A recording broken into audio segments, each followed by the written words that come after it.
Пророчески са словата на Васил Априлов, че един народ, който има съзнание, култура и наука, непременно ще има светлина и трайна бъднина.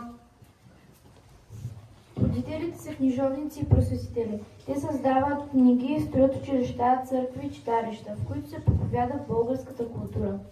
Те издигат храма на българщината в човешките души. Те не работят за слава и пари, а в полза на народа си. Те не воюват с оръжие, а с огнено слово. Кой събуждал умовете, бранял българско слово, така като вълшебно цвете, те разсъхне то отново. Знам книжовниците стари, силите си не пестили, с книги вестници буквари, българския дух крепили. Паисий Хилендарски, Иларион Макариополски, Неофит Рилски, Васил Априлов, Петко Рачев Славейков.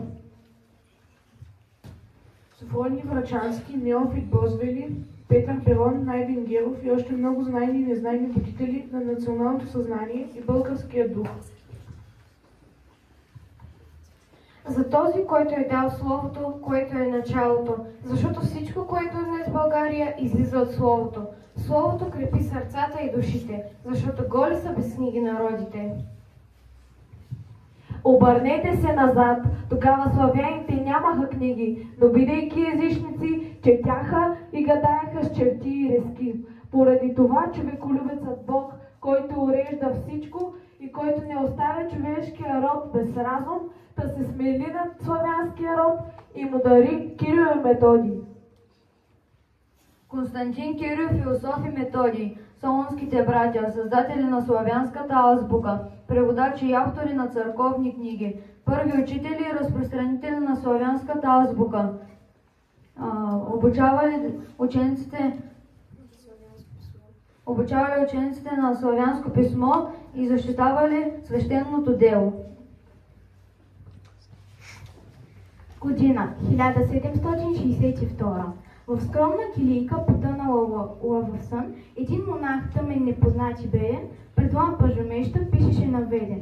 Монахът е Паисий Хилендарски, който се обръща към народа с думите: ти, българино, не се срами, знай своя род и език. За неговата история славяно-българска Иван Вазов възкликва: от днес нататък българския род история има и става народ. Първия българин, преписал Паисиевата история, е Софроний Врачански. Той я разпространява сред хората от народа. Всички тези българи са водени от една идея – любов към народа и желание да му помогнат да се просвети, да бъде свободен, да бъде с високо национално самочувствие. Да се знае, да се помни, че България е жива, на будителите скромни българи над китка свива. Честит празник!